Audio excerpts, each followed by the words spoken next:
This is Get Real with Bob and Stacy, the show that helps you learn about the mortgage and real estate markets. Get the inside scoop from their expert list of guests and have some fun along the way. Now, here's Bob Gallagher and Stacy Alcorn. Welcome back. You're listening to Get Real with Bob and Stacy. You're joining us for our Leaders and Legends segment. Our first guest today is Amanda MacKenzie, author of The Do-Over. Welcome to the show, Amanda. Thanks, Bob and Stacy. So I want to give everybody some background on Amanda. She is a writer from the Boston area. After graduating from the University of Richmond, she taught English in Hungary, earned a Master of Divinity, and became an ordained congressional minister. In her 30s, Amanda had a do-over and went to work on a small farm. She also catered farm-to-table dinners. Her crowning achievement was a rustic country wedding for 100, after which she drank all the leftover wine straight from the bottle and decided to stick to cooking just for fun. Today, Amanda is a part-time professor of world religions, preaches, meditates, and practices yoga. She believes in the power of positivity, possibility, and good coffee. The Do-Over is her first book. And by the way, anybody listening, you can visit her website at amandamackenzie.com. So I have a bunch of questions for you, Amanda. First off, A lot of us say that we want to do over in life, but few of us actually take the steps to get there. Why do you think that is? Well, that's a great question, Stacy. And I think, a do-over can be something big. For me, it was actually leaving my marriage and my career around the same time. But other times a do-over can be sort of smaller scale. I sort of think every day, in a way, is a do-over or a beginning again. We wake up in the morning and we have a chance to greet the day in whatever, way we choose to. So in that sense, smaller do-overs are, every day there's a chance for that.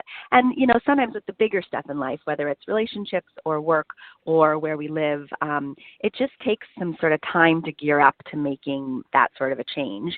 And at least for me, it took a lot of positive thought in my mind and encouragement from people outside of me, and really believing in my own potential and possibilities.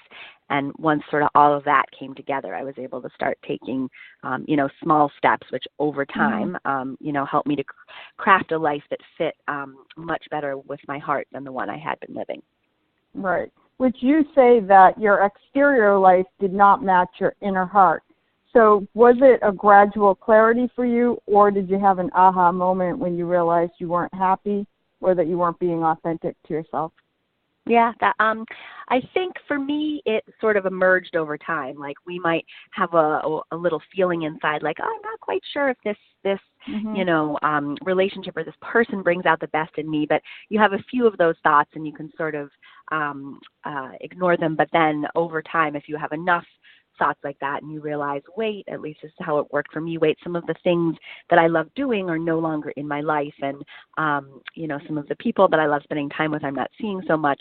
And so over time, all of that stuff can sort of add up. I sort of think of it like a seed is planted, starts growing, you just see a little bit of activity, but then, wait long enough and there's going to be, something really big blooming. And right. So, and for me, so it was a gradual awakening, but at enough small things piling up, sort of like rocks in a cairn, and eventually enough piled up that it signaled like a clear way forward and the fact that I needed to make some changes.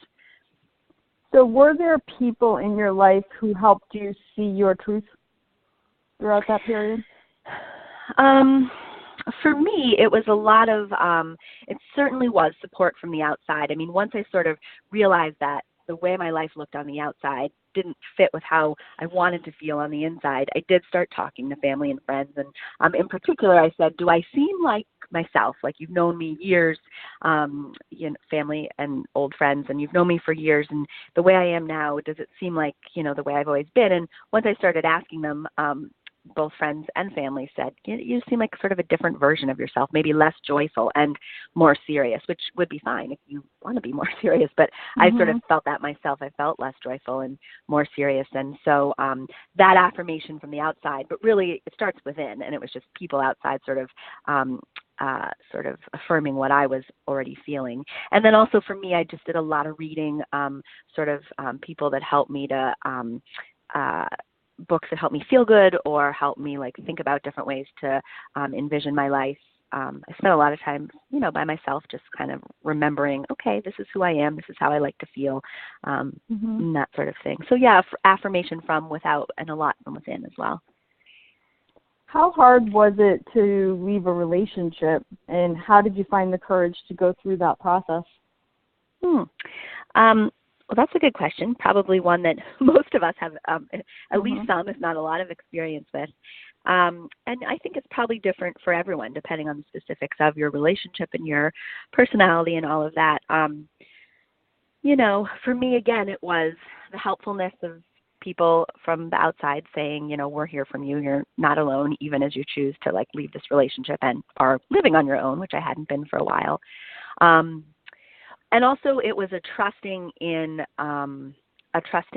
my own self and truth, and that, it's wonderful to be in a partnership if it brings out the best in you and the best in your partner, and there's a lot of kind of joy and adventure. And not that, most relationships, there's some stuff that you need to work through, but generally speaking, if it is bringing out your best self and your partners, and there's a lot of joyfulness there. And but when that isn't the case, sometimes it just is time to kind of go within and really think about what you want out of life and maybe spend some time on your own. And so it's like I had to just believe that even though I might be by myself for a while, that was preferable to being in a situation that didn't feel like it brought out my best self. And did you ever have times where you felt like just on the brink that you could have gone the other way, that you're like, this is just crazy. I should just stick with my life as I have it now? I know that's a great question. In some ways, it would have been easier to stay stuck in the life that I had, and that was a lot of sort of what got me to that life. I went to divinity school as part of the journey of becoming a minister, and there are a lot of times in divinity school, as I was practicing working in a church as a student minister, that it didn't feel like a right fit, but it was easier to stay on that path than it was to leave. I had no idea what I would do if I left being a minister, and that's part of what kept me there for a bunch of years. And it's not that it was bad to have been a minister for all those years. I worked in wonderful churches, and I still preach occasionally, and that's a great gift in my life. But yeah, there was definitely the easiness and like momentum and sort of what would I do if not in this career? And then in terms of, relationship, who would I be with if not for this person? And, will I be floundering around looking for another career job for the rest of my life? Will I be, not ever finding someone else to be in a relationship with? But you can always let the questions and the doubts and the fear rule your decision making, or you can choose to dwell in possibility and to make decisions not from a place of fear, but a place of love. And so eventually, I mustered up the courage. I didn't know the answers or how things would look, but I just trusted and believed that they could look and feel better for me than they did. Talk about what your life looks like today. How does it mirror your inner values and your true self? Sure. I definitely feel my life feels much more authentic to me, a lot more joyful. I'm actually working on a second book, which the working title is Choosing Joy. So whatever we're facing in life or whatever's going on around us, how do we choose to really appreciate the moment and find joy, just to find joy and beauty around us. And so I would say that's a big focus of my life. So being present to the moment and finding things to be grateful about and to celebrate, and even in every day. So where I'm sitting right now, the sun is just like shining down on my face, and it feels so good. And so every day I try to spend a little time outside, feel the sun, breathe some fresh air, have a good conversation, drink a good cup of coffee, or eat something that tastes good, and just really appreciate all of that simple stuff. I write is my main work that I do, and someone told me when I was sort of starting out the writing journey, well, if you want to write a book, that's great, but spend a couple days a week writing and see if you actually enjoy the process, because it feels good to have accomplished something, but if you're not enjoying the journey along the way, then maybe think again about what you'd like to do. So I started writing a few days a week and love the process almost more than the finished product. So so I write every day, pretty much every day, and that's something else that keeps me sort of grounded and brings me a lot of joy. Wow. In a recent blog post on your site, you talked about small acts of bravery. What do you mean by that? Yeah.